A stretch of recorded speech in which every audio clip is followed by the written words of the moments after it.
My neighbor keeps pointing his camera straight into my bedroom from his own house. What on earth can I do about this? I spoke with the police, and they basically told me that by law, he's allowed to film whatever he wants. Still, I feel like I should have some kind of right to privacy. When the police confronted him about the camera, he just nudged it a millimeter toward the street. A month later, it's right back facing directly at my bedroom window. My house is about 50 feet away from his, so it's super obvious the camera is pointed only at me. When I asked him in person to turn it away, he got all spicy and said, "My house, my rules." Then he added that he has footage where I supposedly called him the N-word, which I absolutely did not. I just want the camera off my window. I'm also pretty sure he can hear what's happening in my home, which is unsettling.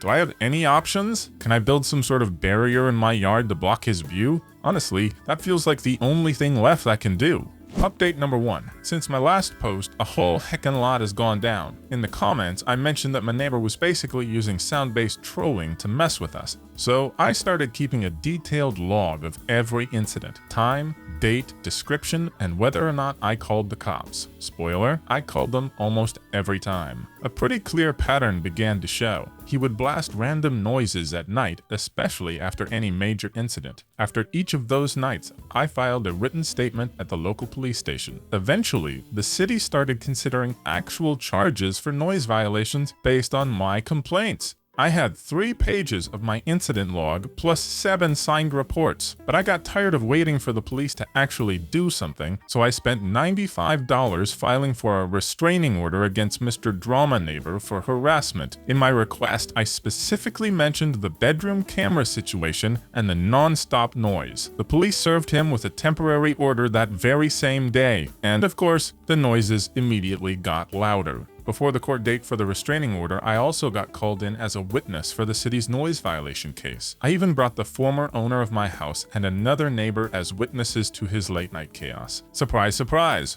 My neighbor didn't show up to court. By then, he already had $1,250 worth of fines stacked up. His lawyer strolled in an hour late, and the judge, way too kindly in my opinion, agreed to push the hearing back another month. Disappointment number 1. Then came the restraining order hearing. Again, neighbor guy was a no-show. His lawyer begged for more time to review the case. The judge said everyone has a right to defend themselves under the First Amendment and delayed things yet again. Disappointment number 2. Meanwhile, the noise continued night after night. We tried to record it on our phones, but it was tough since the sounds were short and random in the middle of the night. Finally, the second hearing for the restraining order arrived. This time, neighbor guy actually walked into the courtroom and sat all the way in the back. When it was our turn, we handed over the incident log, police reports, and the few recordings we'd managed to catch. His lawyer tried to argue that the log shouldn't count as evidence because he hadn't seen it before the hearing. The judge basically told him to take a long walk off a short pier. The neighbor's only defense was, "I work late, so there's no way I stay up at night to troll them. Actually, it's they who make all the noise." At that point, we reminded the judge that Mr. Creepy has a camera pointed straight at our house, so if his story were true, he'd have plenty of footage to back it up. The judge didn't buy his nonsense for a second. The restraining order was granted. No more noise, no more cameras facing our windows, and he's not allowed within 25 feet of us. Right after that, he had to turn the camera away from our bedroom. Heck yeah, finally a win. After that, we had the court date for the noise violations. Only his lawyer showed up. They worked out a deal. Neighbor pays 1 fine, drops his right to appeal our restraining order, and in exchange, the other 2 fines get wiped out. Pretty lame, but whatever. The restraining order was the big win for us. For a little while, things got quiet, but about a month later, it all started again. The random noises came back, and slowly the camera began turning back toward our bedroom window. This time, the police noticed something more concerning. Behind his tinted window, they saw a little red light blinking. When they shined a flashlight at it, they spotted a lens. Turns out he'd had a hidden camera inside his room aimed directly at our bedroom the whole time, even while under the restraining order. Honestly, probably even before it. The police told us to stay calm and not freak out, but now they were actively pushing for a search warrant. The goal was to seize all the noise-making gear and remove the cameras since he was clearly violating the order. That weekend, neighbor guy actually got arrested. We sat on our porch and watched as the cops hauled out camera after camera plus stacks of speakers, megaphones, and all kinds of weird troll tech from his house. They told us the camera room was lined with nearly 4 feet of soundproofing, and the front door had been heavily barricaded. Wild.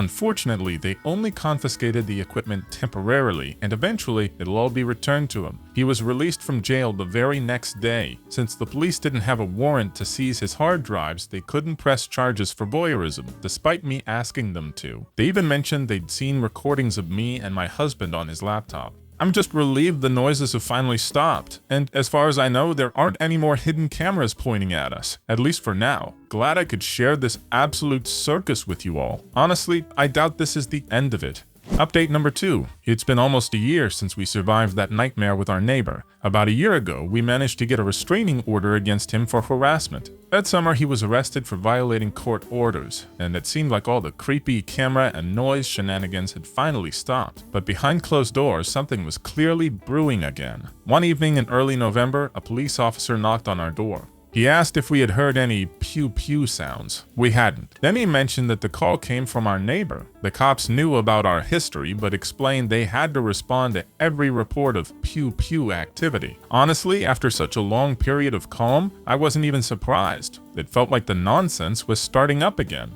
The very next day, a police car parked across the street from our house. I expected someone to knock and ask about gunshots again, but no one came. Instead, the officer just sat in the car for over an hour, watching our home. The day after, I emailed the officer who'd handled our case before. He told me our neighbor had been calling 911 every single day, giving them our address and claiming we were out here playing pew-pew wars. By the time I got that reply, it had already been a full week of this nonsense. Basically, this dude came home from work, ate dinner, did his thing, then picked up the phone and called 911 to say we were shooting. Every single night. The officer said he'd try to find out if this could be considered harassment through third parties. New Year rolled around, and in early January, I emailed the same officer again. He replied that the city prosecutor wanted to set up a phone conference to figure out next steps. The prosecutor told me that even at that moment, the neighbor was still calling 911 every single day, even that morning when the conference was scheduled. They contacted all the other neighbors to ask if anyone had heard any pew-pew sounds and to confirm that nothing like that was happening at our place. The authorities were also planning to press charges for harassment and misuse of emergency services.